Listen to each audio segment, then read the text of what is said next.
Hello everyone, welcome to YSR academy. Myself Praveen. और आज के लेक्चर में हम लोग देखने वाले हैं ज्योग्राफी का जो बोर्ड का पेपर होने वाला है 15 मार्च 2024 को। उसके लिए जो भी इंपॉर्टेंट क्वेश्चंस है उसके बारे में हम लोग देखने वाले हैं। बहुत सारे स्टूडेंट्स के कमेंट्स आ रहे थे कि सर जल्दी से जल्दी इंपॉर्टेंट क्वेश्चंस दे दो ताकि हम अच्छे से रिवाइज कर सकें। तो आज के लेक्चर में मैं जितने भी एक्सपेक्टेड क्वेश्चंस है इस बोर्ड के एग्जाम में ज्योग्राफी के, वो इंपॉर्टेंट क्वेश्चंस देने वाला हूँ जो सबसे ज़्यादा इंपॉर्टेंट है। फिर भी एक डिस्क्लेमर है स्टार्टिंग में ही, ठीक है, कि ऐसा नहीं है कि सारे के सारे क्वेश्चंस इन्हीं इंपॉर्टेंट क्वेश्चंस में से आ जाएंगे, मतलब पूरा का पूरा पेपर यहीं से आ जाएगा, सब कुछ यहीं से कवर हो जाएगा, ऐसा नहीं है। और ऐसा भी नहीं है कि इसमें से कुछ नहीं आएगा, ठीक है। तो ये डिस्क्लेमर है, तो आप अच्छे से प्रिपेयर करो। ये सिर्फ आपको जो भी क्वेश्चन आज दिए जाएंगे वो सिर्फ आइडिया देने के लिए है, ताकि आप किस तरीके से इंपॉर्टेंट जो टॉपिक्स है, इंपॉर्टेंट जो क्वेश्चन है वो अच्छे से कर जाओ, उससे एटलीस्ट कुछ मार्क्स आपके इंप्रूव हो जाए। सिंपल, ठीक है। और एक चीज इंस्ट्रक्शन है छोटा सा कि ये जो क्वेश्चंस है वो क्वेश्चंस ब्रीफ क्वेश्चंस है, मतलब गिव रीजंस हो गए, शॉर्ट नोट्स हो गए, आंसर इन डिटेल हो गए, उनमें से जो भी इंपॉर्टेंट क्वेश्चंस है वो मैं देने वाला हूं। लेकिन आपको एक काम करना है, वो ये कि आपको जितने भी ऑब्जेक्टिव्स है, ठीक है, फर्स्ट थिंग ऑब्जेक्टिव्स, मतलब उसमें जो हम लोगों ने लास्ट लेक्चर में देखा था क्वेश्चन नंबर 1 का ABCD, ट्रू और फॉल्स हो गए, मैच द फॉलोइंग हो गए, उसके बाद MCQs हो गए वगैरह वगैरह। ऑब्जेक्टिव्स पूरा करना है जितने भी 8 चैप्टर्स है उसके, और छोटे मोटे आराम से 2-3 घंटे में हो जाएगा आपका, ठीक है। सेकंड थिंग, आपको मैप अच्छे से करना है सारे के सारे, ठीक है। मैप्स 8 जो टोटल चैप्टर्स है उसमें हार्डली 8 मैप्स होंगे, ठीक है, तो वो अच्छे से कर लेना है। और तीसरी चीज आपको जो करना है वो पैसेज अच्छे से सॉल्व करना है पेपर के दिन। सो आपका जो स्टार्टिंग का ये है, ठीक है, 35 मार्क्स का जो मैंने बताया था लास्ट टाइम। सबसे पहले तो मैं डिस्क्लेमर दे देता हूँ।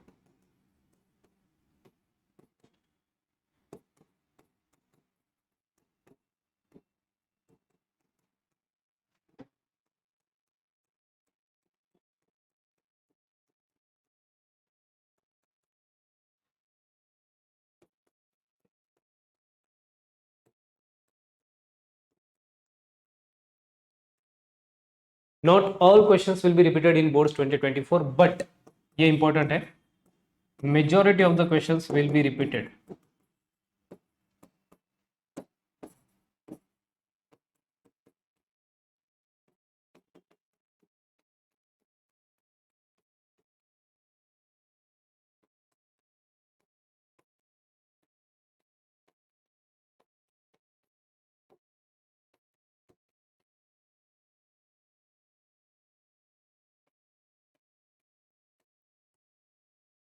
ठीक है, सारे के सारे क्वेश्चंस रिपीट नहीं होंगे इस इंपॉर्टेंट क्वेश्चंस में से, लेकिन मेजॉरिटी क्वेश्चंस आ सकते हैं इसमें से, ठीक है। तो आपको करना क्या है, और एक चीज कि जो भी ऑब्जेक्टिव्स है,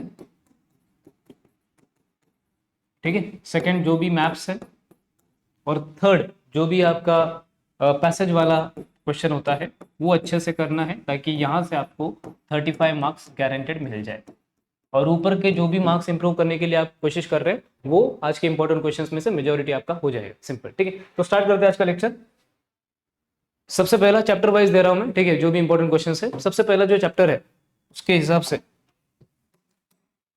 ये अपना फर्स्ट चैप्टर रहेगा। फर्स्ट चैप्टर का जो इंपॉर्टेंट क्वेश्चन है, सबसे पहले तो आपको ये ऑब्जेक्टिव्स पूरा कर लेना है। और शॉर्ट नोट्स क्वेश्चन नंबर 2 का जो सेकंड है शॉर्ट नोट, ठीक है, को relation between the birth rate and death rate, ये इंपॉर्टेंट है, आने के चांसेस है, ठीक है। को relation between birth rate and death rate, question number 2 का 2। उसके बाद इसी लेसन के क्वेश्चन नंबर 3, मतलब जो अपना ये है गिव ज्योग्राफिकल रीजंस, ठीक है। एक मिनट, क्वेश्चन नंबर 2 का 2 और क्वेश्चन नंबर 2 का 3 भी इंपॉर्टेंट है, ठीक है। जो आपका राइट शॉर्ट नोट्स वाला क्वेश्चन है उसमें क्वेश्चन नंबर 2 और क्वेश्चन नंबर 3 इंपॉर्टेंट है, stage 3 of demographic transition theory. उसके बाद क्वेश्चन नंबर 3 में अगर आप देखोगे तो फर्स्ट इंपॉर्टेंट है गिव ज्योग्राफिकल रीजन में, और सेकंड भी इंपॉर्टेंट है, that is population distribution is uneven, ठीक है। Question number 4 answer in detail, बहुत सारे बच्चों के ये कमेंट थे कि आंसर इन डिटेल की इंपॉर्टेंट बताओ, तो इसमें पूरा का पूरा कवर हो जाएगा। जो भी आपके ब्रीफ आंसर्स है, ऑब्जेक्टिव्स, मैप्स और पैसेज को छोड़ के बाकी जितने भी क्वेश्चंस है उनमें से जो भी ज्यादा इंपॉर्टेंट है, मोस्ट इंपॉर्टेंट है, जो आप अच्छे से ये बचे हुए 2 दिन में कवर कर सकते हो, वही दे रहा हूं मैं। तो क्वेश्चन नंबर 4 का जो फर्स्ट है वो इंपॉर्टेंट है, ठीक है। Explain the physical factors affecting the distribution of population. और ये मैप वाला क्वेश्चन तो आपको करना ही है, सिंपल है। लास्ट वाला क्वेश्चन नंबर 6, ठीक है।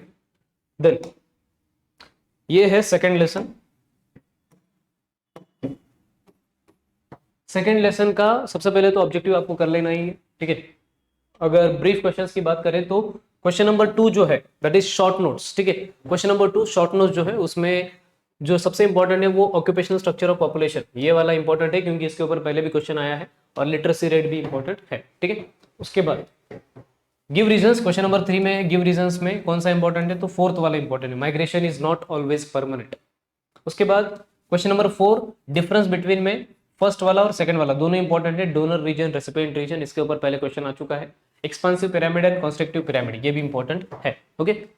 देन क्वेश्चन नंबर 5 में लास्ट वाला ज्यादा इंपॉर्टेंट है, examine the impact of migration on the population structure of the country, okay. So ये सेकंड लेसन के पूरे इंपॉर्टेंट क्वेश्चंस है जो आप आराम से रिवाइज कर सकते हो। देन आगे बढ़ते हैं थर्ड लेसन। थर्ड लेसन की बात करेंगे तो वही ऑब्जेक्टिव्स तो कर ही लेना है आपको। उसके बाद गिव रीजंस में क्वेश्चन नंबर 2 का जो गिव रीजन है वो उसमें फर्स्ट और सेकंड ये इंपॉर्टेंट है। Not all rural settlements change into urban settlements, ये पहला, और दूसरा in rural settlements land use is related to agriculture, ये इंपॉर्टेंट है। उसके बाद क्वेश्चन नंबर 3 शॉर्ट नोट्स इस लेसन का जो है वो क्वेश्चन नंबर 3 का सेकंड वो इंपॉर्टेंट है, problems of urban settlements. And question number 4 answer in detail, उसका फर्स्ट क्वेश्चन इंपॉर्टेंट है, explain the characteristics of rural settlements. And difference between की बात करेंगे तो land use and land cover, ये इंपॉर्टेंट है। और इसमें सबसे इस थर्ड लेसन में सबसे इंपॉर्टेंट जो क्वेश्चन है वो ये है ड्रॉ डायग्राम्स वाला, इसके ऊपर क्वेश्चन आने के बहुत ज्यादा चांसेस होते हैं। तो पूरा का पूरा क्वेश्चन आपको करना है वो draw neat and well level diagram वाला, लीनियर सेटलमेंट हो गया, रेडियल सेटलमेंट हो गया, कॉम्पैक्ट सेटलमेंट हो गया, डिस्पर्स सेटलमेंट हो गया वगैरह वगैरह, वो एक बड़ा सा डबड़ा है आपके बुक में इस चैप्टर में, तो वो आप अच्छे से करके जाना, मैच द फॉलोइंग के लिए है। उसके बाद next fourth lesson. Fourth lesson मतलब ये तो ऑब्जेक्टिव्स में आ जाएगा, सब करना है आपको, ठीक है। उसके बाद इसमें अगर देखेंगे ब्रीफ में तो शॉर्ट नोट्स में क्वेश्चन नंबर 1 और क्वेश्चन नंबर 3 करना है, ठीक है। प्लांटेशन एग्रीकल्चर और लंबरिंग ऑन कमर्शियल बेसिस, ठीक है। देन आगे बढ़ेंगे तो क्वेश्चन नंबर 4 ज्योग्राफिकल रीजन का 1 करना है, agriculture is done on the large scale in India, ये वाला क्वेश्चन। क्वेश्चन नंबर 4 मतलब ज्योग्राफिकल रीजन का दूसरा जो इंपॉर्टेंट है वो हंटिंग हैज बीन बैन, ठीक है। क्वेश्चन नंबर 5 डिफरेंस बिटवीन में ये वाला करना है, plantation agriculture and extensive commercial agriculture, ये डिफरेंस बिटवीन। और क्वेश्चन नंबर 6 में आंसर द फॉलोइंग क्वेश्चंस, जो डिटेल वाला है थोड़ा सा, वो फर्स्ट वाला what are the factors affecting the distribution of fishing या फिर commercial fishing. Second write note on intensive subsistence agriculture, ये इंपॉर्टेंट है क्योंकि पहले भी आ चुका है, आने के चांसेस है। तो ये कुछ इंपॉर्टेंट क्वेश्चंस जो फोर्थ लेसन से कवर हो जाएंगे। लास्ट में आपको ये मैप का तो पूरा करना ही है, सिंपल, ठीक है, स्टार्टिंग में ही बताया था मैंने। देन फिफ्थ लेसन की ओर बढ़ेंगे तो फिफ्थ लेसन में जो ब्रीफ में है क्वेश्चन नंबर 3 गिव रीजंस में फर्स्ट इंपॉर्टेंट है distribution of industries is uneven, और सेकंड वाला fruit processing industries are found in Ratnagiri and Sindhudurg districts of Konkan region, ये वाला एक इंपॉर्टेंट है।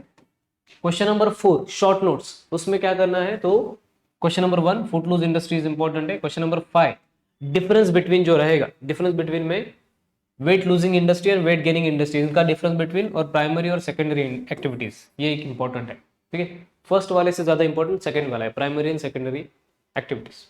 क्वेश्चन नंबर 6 ये दोनों इंपॉर्टेंट है, explain the factors physical factors affecting location of industries और explain the factors affecting location of sugar industries. इन दोनों में भी अगर कंपेयर करेंगे तो फर्स्ट वाला ज्यादा इंपॉर्टेंट है, ठीक है। उसके बाद मैप तो हो ही जाएगा। नेक्स्ट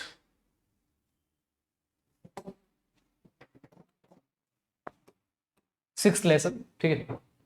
सिक्स्थ लेसन में ये ऑब्जेक्टिव्स तो हो गए, उसके बाद ज्योग्राफिकल रीजन मतलब क्वेश्चन नंबर 3 में अगर आप देखोगे, क्वेश्चन नंबर 3 में फर्स्ट इंपॉर्टेंट है, ठीक है।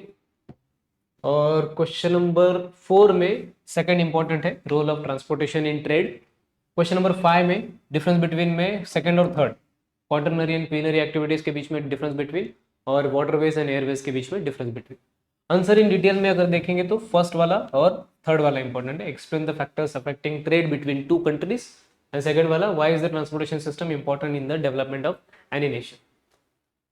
उसके बाद मैप है, आई होप आपको इधर तक क्लियर होगा। उसके बाद जो लेसन नंबर 7 है लेसन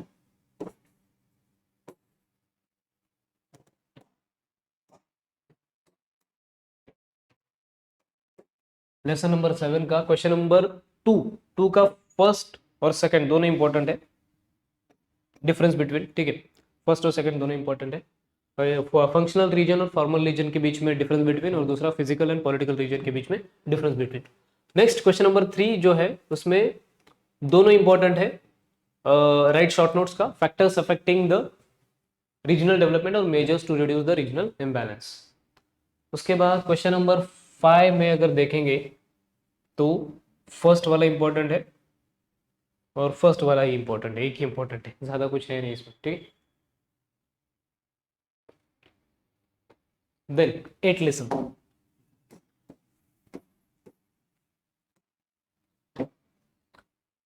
इसमें क्वेश्चन नंबर 2 जो है गिव ज्योग्राफिकल रीजंस, उसमें सबसे पहले तो जो सेकंड वाला है geography is dynamic in nature, वो वाला इंपॉर्टेंट है।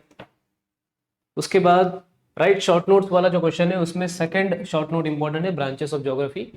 आंसर इन डिटेल में लास्ट वाला क्वेश्चन नंबर 3, मतलब क्वेश्चन नंबर 4 का third, explain the nature of geography in detail. और डिफरेंस बिटवीन में ये दो इंपॉर्टेंट है, फिजिकल ज्योग्राफी ह्यूमन ज्योग्राफी के बीच में difference between, and possibilism and determinism. Then diagram के लिए ये पहले भी आ चुका है, तो ये एक इंपॉर्टेंट है, relationship between geography and other subjects. और दूसरा वाला भी थोड़ा सा इंपॉर्टेंट है, उसका भी डबड़ा है डायग्राम आपकी बुक में, ठीक है, एंडिंग में दिया हुआ है।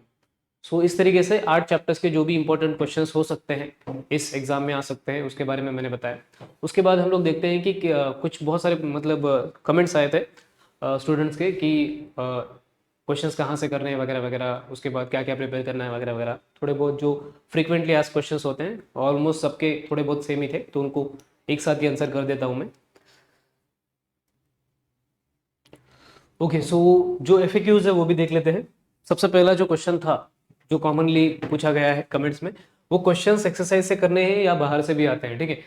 उसका सिंपल सा आंसर है मेजॉरिटी जो क्वेश्चंस रहेंगे 99% जो क्वेश्चंस रहेंगे वो एक्सरसाइज से ही आएंगे। 1% एक हाथ दूसरा टेक्स्ट बुक के अंदर जो भी लेसन है, लेसन के अंदर से एक हाथ दूसरा क्वेश्चन आ सकता है, ठीक है, लेकिन मेजॉरिटी जो रहेंगे एक्सरसाइज। तो अभी रिवाइज करने के लिए किस पे ज्यादा फोकस करना है, तो एक्सरसाइज पे ज्यादा फोकस करो, सिंपल, ठीक।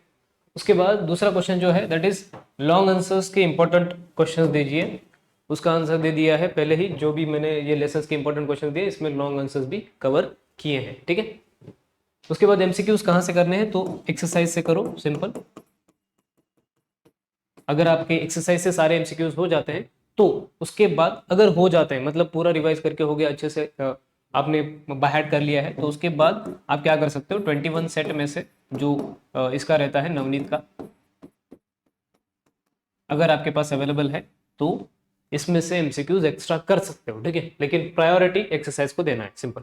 उसके बाद मैप्स कहाँ से करना है, तो मैप्स के लिए पहले ही वीडियो बनाया है मैंने, आपको प्लेलिस्ट में मिल जाएगा,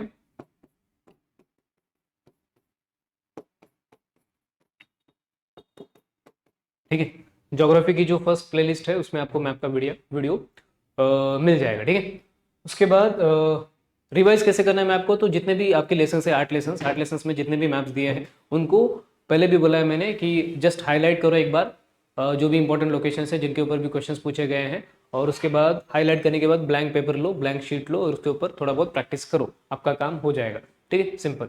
या फिर प्रैक्टिस के लिए आप एक और काम कर सकते हो, जो भी आपके एक्सरसाइज में क्वेश्चन दिए हैं, ठीक है, मैप के ऊपर,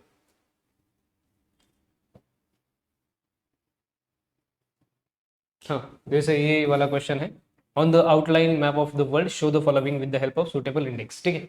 तो ये कुछ जैसे international airport in India, important port in India, ये जो क्वेश्चन है मैप के क्वेश्चन आपके एक्सरसाइज में जो है वो भी प्रैक्टिस कर लोगे तो आपको अच्छा खासा मार्क्स मिल जाएगा, अच्छा खासा काम हो जाएगा, सिंपल। उसमें से कुछ क्वेश्चन आने के चांसेस होते हैं। और दूसरी चीज, मैप का इंडेक्स कैसे बनाना है, तो सिंपल, जो भी मैप दिया रहेगा, एक मिनट, ओके, सो सपोज आपको एक ब्लैंक मैप दिया है और उसके ऊपर आपको मार्किंग करना है, तो कैसे करना है, सिंपल। सपोज एक क्वेश्चन पूछा है उन्होंने कि इंटरनेशनल एयरपोर्ट इन इंडिया, ठीक है, तो आपको कोई भी एक इंटरनेशनल एयरपोर्ट दिखाना है, जो इंडिया में बहुत सारे हैं वैसे तो, ठीक है। तो एक है, सपोज करो ये अपना इंडिया, ये इंडिया यहाँ पे है, इतना पार्ट कवर करता है पूरे वर्ल्ड के मैप में, तो इंडिया में इंटरनेशनल एयरपोर्ट कहाँ पे रहेगा, सिंपल, उसका सिंपल सा आंसर है यहाँ पे मुंबई के, मुंबई के आसपास, ठीक है, मुंबई में है। तो यहाँ पे रफली जो भी मुंबई का इलाका रहेगा, एरिया रहेगा, वहाँ पे एक छोटा सा डॉट लगा देना है, ठीक है। उसको थोड़ा सा आप ये भी कर सकते हो, सिंबल भी बना सकते हो, ऐसा सिंबल बना सकते हो, लेकिन आपको इंडेक्स में बताना पड़ेगा। सपोज एक बाजू में डबड़ा बनाया, डबड़ा मतलब ये बॉक्स बनाया, और जिसमें ऊपर आपको लिखना है इंडेक्स है ये, और वो जो पोर्ट है, पोर्ट का सिंबल देना है जो आपने दिया है, कुछ भी दे सकते हो आप, ठीक है, और वो क्या है वो भी बताना है, इंटरनेशनल एयरपोर्ट, ठीक है। सो इस तरीके से आपको इंडेक्स लिखना है। दूसरा, सपोज करो उन्होंने माउंटेन पूछ लिया, सपोज जस्ट इमेजिन कि यहाँ पे माउंटेन पूछ लिया, ये K2 यहाँ पे है, ठीक है। तो अगर आप ऐसा डबड़ा भी बना सकते हो छोटू सा, ये K2 है करके, ठीक है, और यहाँ पे आपको सिंबल बताना पड़ेगा कि ये जो छोटा सा बॉक्स बनाया है वो K2 है, ठीक है। आप यहाँ पे भी लिख सकते हो, जैसे यहाँ पे डायरेक्टली इंटरनेशनल एयरपोर्ट करके लिख सकते हो, या फिर यहाँ पे भी लिख सकते हो K2 वगैरह, मतलब मैप पे भी लिख सकते हो पेंसिल से, या फिर इंडेक्स में डायरेक्टली, मतलब मैप पे आप सिंबल निकाल के इंडेक्स में उसका जो नाम है वो दे सकते हो, जो भी क्वेश्चन में पूछा गया है। तो इस तरीके से आपको मैप को हैंडल करना है। आई होप आपको पूरा क्लियर हुआ रहेगा, ठीक है। सो इसी के साथ आज का जो लेक्चर है वो एंड करते हैं, और आपका पूरा का पूरा जो सिलेबस है ज्योग्राफी का वो कंप्लीट हो गया है। आपके जो भी क्वेश्चंस है वो भी मैंने ले लिए, इंपॉर्टेंट क्वेश्चंस है जो वो भी मैंने दे दिए, ठीक है। तो मेरी तरफ से पूरा काम हो गया है। अभी आपका काम है कि ज़्यादा से ज़्यादा अच्छे से रिवाइज करो, और अच्छे से अच्छे तरीके से पेपर लिखो, और अच्छे से अच्छे मार्क्स से ये एग्ज़ाम क्लियर करो, ठीक है। सो लास्ट में ये बताना चाहूँगा मैं कि अगर आपको किसी भी टॉपिक पे डाउट रहेगा तो आप प्लेलिस्ट से जा सकते हो। प्लेलिस्ट में बहुत सारे वीडियोस बना के रखे हैं ऑलरेडी। और सेकंड चीज़, अगर आपको शॉर्ट में रिवाइज करना है तो वन शॉट सीरीज भी है ज्योग्राफी का, जिसमें 8 चैप्टर्स जो है वो 8 से 9 घंटे में पूरा कवर कर दिया है, तो उसको भी रेफर कर सकते हो रिवाइज करने के लिए। और इसी के साथ अपना जो आज का लेक्चर है वो एंड हो जाता है, और आप सबको ऑल द बेस्ट 15 मार्च के लिए। Thank you so much.